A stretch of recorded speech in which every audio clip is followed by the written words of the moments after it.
سب جانتے ہیں اس کے معنی ہے یہاں تک کہ وعبد، اس کا مطلب ہے تو عبادت کر۔ کس کی عبادت کر؟ مفعول چاہیے، تو مفعول آپ کو پہچاننا آتا ہے کہ وہ منصوب ہوتا ہے، لہٰذا رب کا آپ دیکھ رہے ہیں مرکب اضافی آپ کا منصوب ہو کر استعمال ہو رہا ہے۔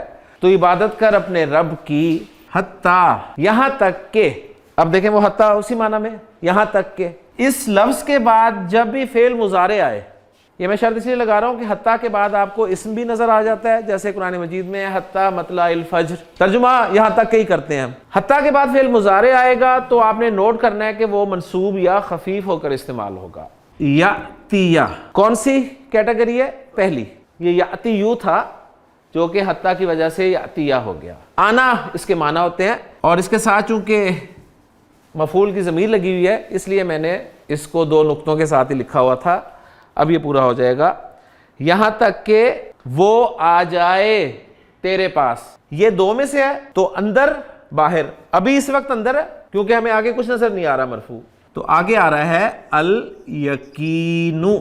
الیقین اس یاتیہ کے لیے فاعل ہو گیا۔ یہاں تک کہ یقین آ جائے تیرے پاس، یعنی آخری دم تک اللہ کی عبادت کرنی ہے۔ لن تنالوا البر، تنالو، ہاں جی ذرا پہچانے، پہلی والی تو ہو نہیں سکتی، پہلی میں تو آخری پہ زبر ہے جی، وہ تو یہ تھی۔ تیسری ہو نہیں سکتی، تیسری جو ہے نون زبر نا کے ساتھ ہی آئے گی، دوسری بچی، اور دوسری میں کون سا صیغہ بنتا ہے؟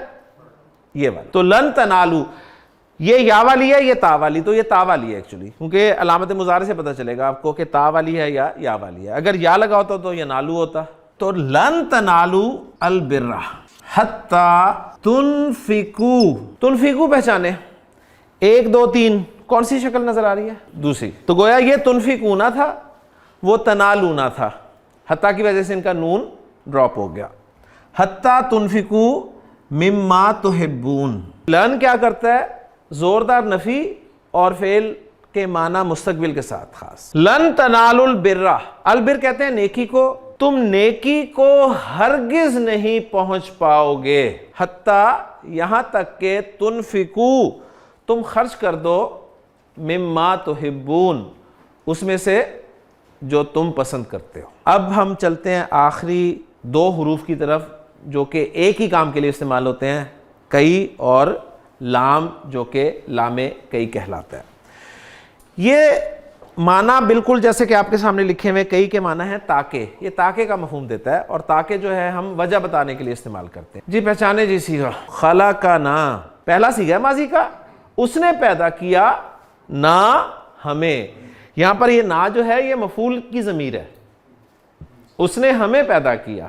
انڈرسٹوڈ ہے جی کس نے پیدا کیا ہمیں، اس لیے میں ذکر نہیں کر رہا، فاعل کو میں نے ایز اے ضمیر خلق کے اندر ہی مانا ہوا ہے کہ اس نے ہمیں پیدا کیا۔ خلقنا، اس نے ہمیں پیدا کیا، کئی تاکہ نعبدا، کئی کے بعد کیا آئے گا؟ مضارع آئے گا۔ فعل مضارع تو پہچاننا انتہائی آسان کام ہے، علامت مضارع پر نظر ڈالیں۔ علامت مضارع کون سی ہے؟ نون۔ نون علامت مضارع 14 میں سے صرف ایک جگہ پہ ہی آتی ہے، اور وہ یہ والی جگہ ہے، ہم والی جگہ ہے، اور ساتھ ہی دیکھ لیں کہ آخری حرف پہ زبر آ رہی ہے، حالانکہ فعل مضارع میں آخری حرف پہ پیش آتی ہے، وہ پیش ہی جو ہے وہ کئی کی وجہ سے زبر میں تبدیل ہو گئی ہے۔ تو کئی نعبدا کا ترجمہ کیا ہوگا؟ تاکہ ہم عبادت کریں جی اس کی۔ خلقنا کئی نعبدہ، اس نے ہمیں پیدا کیا تاکہ ہم اس کی عبادت کریں۔ اب یہ کئی جو ہے اس کی جگہ پر میں لام بھی لگا سکتا ہوں۔ کون سا لام؟ جو کہ لام کئی ہے، اس نے بھی وہی کام کرنا ہے، فعل مضارع کو منصوب یا خفیف کر دینا ہے۔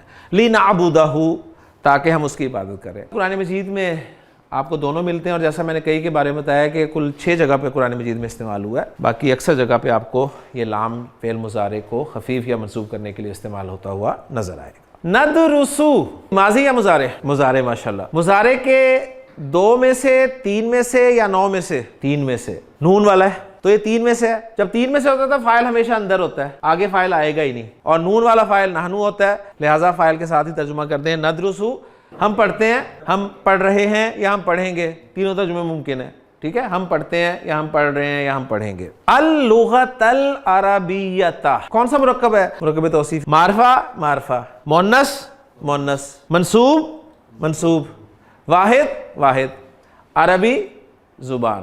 ہم عربی زبان پڑھتے ہیں یا پڑھ رہے ہیں یا پڑھیں گے. اب اس وقت ہم حال کی بات کر رہے ہیں کہ ہم عربی زبان پڑھ رہے ہیں. کیوں پڑھ رہے ہیں جی؟ لی، تاکہ فعل مضارع کا 14واں صیغہ ہے اور اس کے معنی جاننا چاہتے ہیں تو دیکھیں فا ہا میم فہم. فہم کسے کہتے ہیں؟ سمجھنا. لنفہم، تاکہ ہم سمجھیں. کیا سمجھیں بھائی؟ القرآن، قرآن، والحدیث، اور حدیث. تو ندرس اللغۃ العربیۃ لنفہم القرآن والحدیث. ہم عربی زبان پڑھ رہے ہیں تاکہ ہم قرآن اور حدیث کو سمجھیں.